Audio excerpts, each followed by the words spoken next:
What's up, everybody, and welcome back to the channel. It is time for another Movie Mondays, where I look at 4 movies which I saw for the first time in the last week and basically give them a thumbs up or a thumbs down. And also look at one classic that a movie from my past, whether it's a really old one or a recent one or anything like that. But just looking and explaining why I think it's a classic, why I enjoy it so much. And yeah, that's basically it. Let's go ahead and jump right in with the first movie that we can look at today, and that's Raya and the Last Dragon. I think Raya, whatever.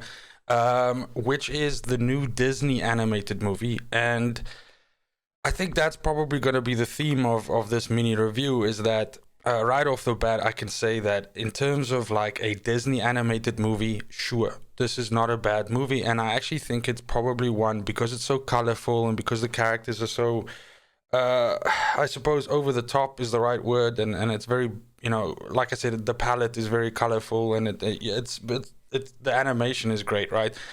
It's probably going to be quite a hit with kids and parents watching it with their kids. But in recent times, right, animated movies, especially ones dealing with serious topics, so your more serious ones, which animated movies have become, right, and very much like the vein of the type of movies that Pixar make. I just feel that there was a lot of potential here, and it kind of came up short. And it's difficult to put my finger on whether that's because the story itself was not like super interesting or really good, because it is kind of cool in certain parts. I'm not gonna lie and say I didn't enjoy parts of the movie. But I do think that it's possible that when you're dealing with a movie where you have characters who their motives are complex, and it's a little bit more difficult to tell the story. And for instance, take a character that at the beginning of the movie you might not like, or you might be being shown this character to not like that character, and then later on you kind of have to come around when you see, oh, okay, but they're not actually that bad, or they themselves have a change of heart, which you have to go with them on their journey. So there's an investment from your side that you actually have to, and that takes that you have to change your mind, right? And that takes compelling character development and storytelling and everything, and that's just really not present here. So like I said, as a Disney movie, fine. It's a lot better than the fucking live action Mulan or whatever. Or I'm trying to think of what recently Disney made, but yeah, it unfortunately doesn't stack up close to some of even just the more mediocre Pixar movies, and then obviously not nearly with the greats. But I mean, it's directed by Don Hall, and it has voice actors, Daniel Day Kim, Sandra Oh, Aquafina, Kelly Mary Tran. So there's a lot of talent there. There's a lot of good voice. Not voice possibility, but I'm saying like these are very capable actors and actresses who are doing the voices of these characters. So in that part, I don't really have a problem with it per se.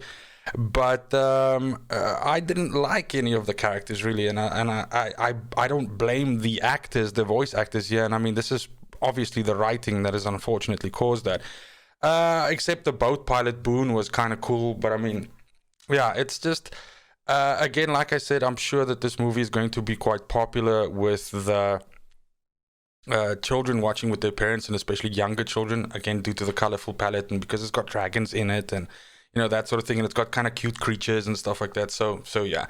However, one other thing that I just wanted to say is how extremely fucking cheeky I think it is of Disney Plus to charge this additional premium amount on top, which I believe is for the first month that this is on the channel. So it's not the first time that they do something like this, but I was really like, if you look at the fact that we, for instance, got something like Soul essentially for free as part of the network price, right? As part of Disney Plus, it's weird that you had to pay extra for this. It kind of feels like they knew that it wasn't that strong, and so they just want to get like more money for it to just kind of cover, because they know that it's eventually not gonna, it's not like it's gonna fly off the shelves with fucking DVDs or 4Ks. So anyway, long fucking explanation about Raya and the Last Dragon, and unfortunately, that's a thumbs down for me. So I didn't particularly enjoy it, and I do understand that there might be some other people with smaller children that might actually enjoy it, and it's a great movie to put on. while you are cooking or something like that, and you want your kids to be preoccupied. Even though I'll go ahead and say that there aren't really any great role models in this movie. None of the characters are really great, people. And so that's, I suppose, also something that needs to be considered. But in any case, that's Raya and the Last Dragon. The second movie is Beneath a Sea of Lights, which is directed by Neil Kumar. And stars Barkhad Abdi, who was the main antagonist from Captain Phillips, the Tom Hanks movie, and more recently I also remember him being in Good Time. So essentially what this is, this came out in December of 2020, and when I originally saw the trailer, I knew it was going to be something minimalist and low key and everything like that, but it's exactly that whether it's some kind of like an art housey movie or something like that, but I thought that this would be like a gem in the rough, like something that obviously doesn't have a massive budget behind it, that hasn't had massive advertising or anything, and I really liked some of the music that they used in the trailer, and it just looked like it was going to be interesting. Again, like I said, by no means some blockbuster or anything like that, but yeah, and Barkhad Abdi definitely has the acting chops, and what I saw of him in the trailer was good.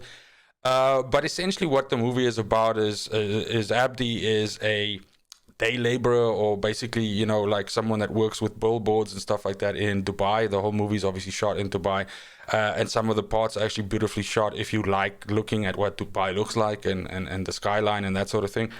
And this other person comes into his life who's a bit of a scoundrel and has a little bit of trouble with the law and everything like that, and Abdi has all these dreams for his life of wanting expensive cars and watches and all of that, because he puts these billboards up and he sees them, and he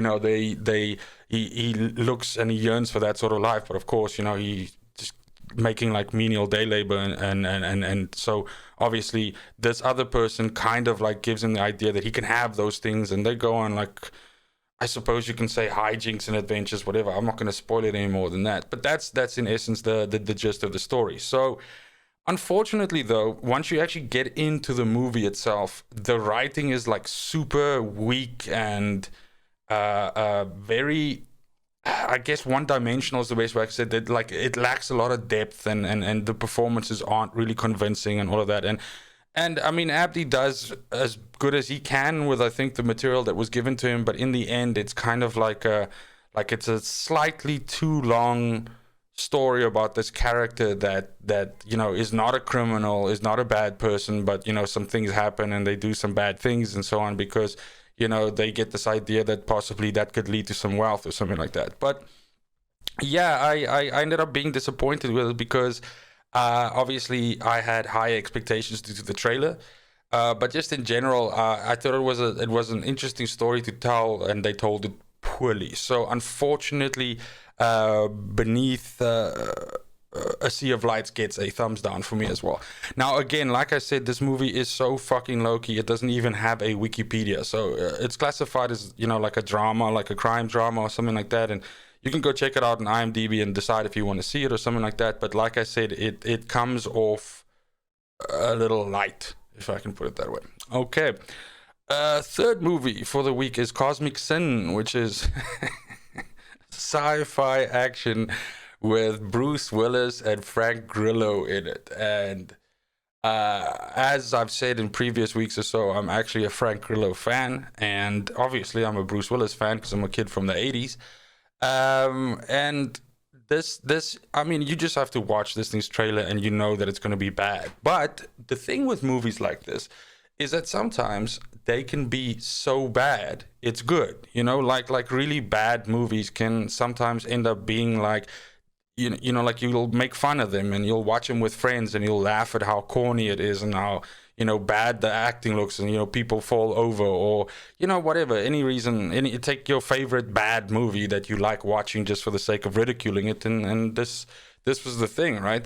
But this is unfortunately not that. I mean, this is bad for sure. That's a fact. It's super fucking bad, but it's just really, really bad. The effects are terrible. It's a sci-fi action movie with actually very little action.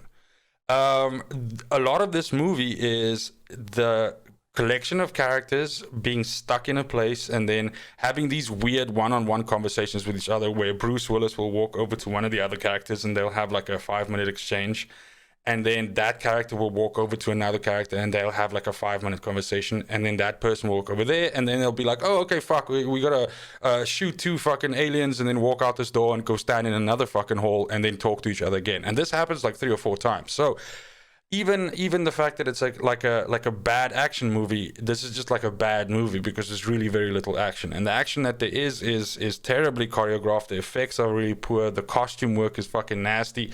So yeah, it's I don't know, like Bruce Willis has been doing this shit for a while, like these fucking terrible movies, right? So I always want like I enjoyed all the Die Hards, even though the later ones were fucking trash.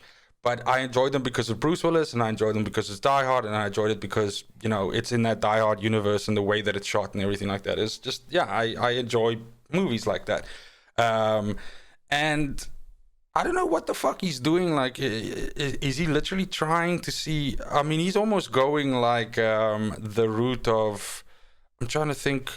I mean, you can't really say Jean-Claude Van Damme, but yeah, like Steven Seagal maybe, like these really, really fucking bad movies that you can, that it's clearly just the paychecks. I mean, he's got to be, I should Google this. Maybe he's, you know, got some money issues or something like that. I don't know. But this is really bad, and even me wanting it to be a good bad movie was not enough for me to actually look at this and say, well, you know what, you got what you wanted, which this definitely is not it. So this definitely, Cosmic Sin gets a big old thumbs down from me as well.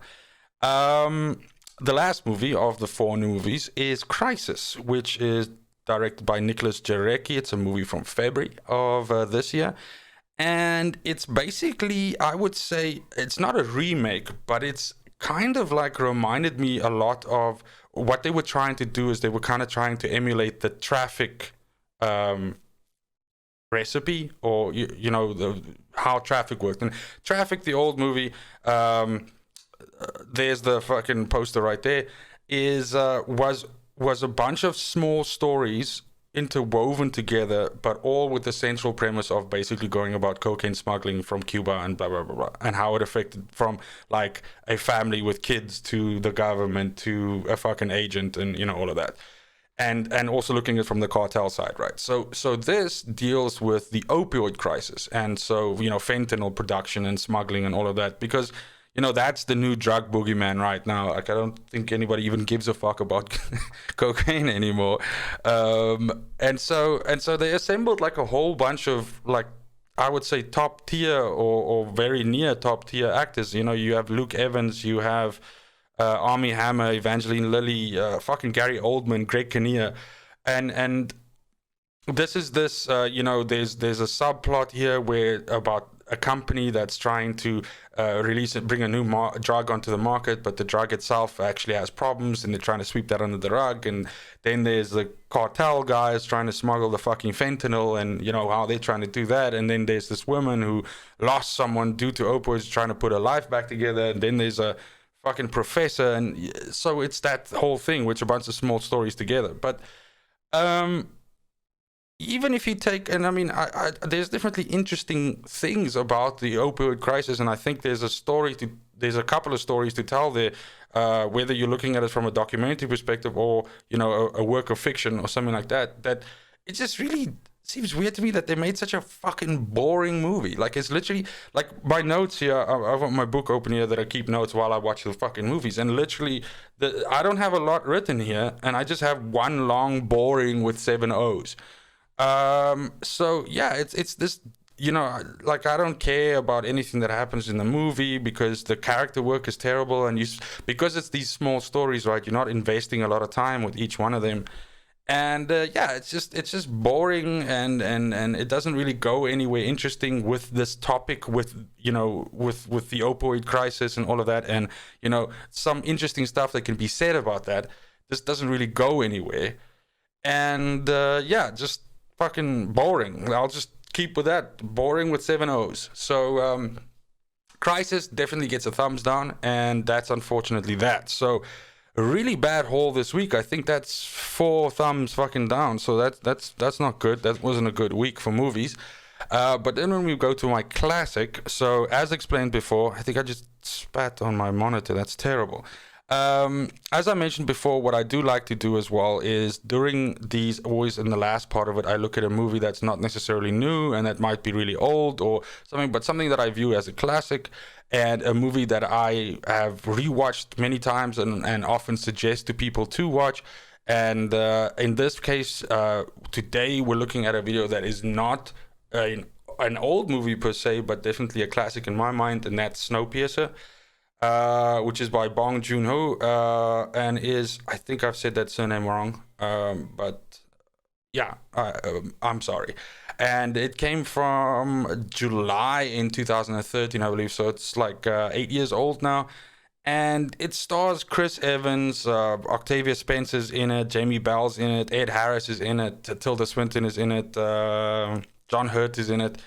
And essentially, it's this movie about, in a nutshell, there's this crisis, global crisis, that climate, the climate of the planet, becomes almost unlivable and it becomes very cold and it's like a new ice age or something like that.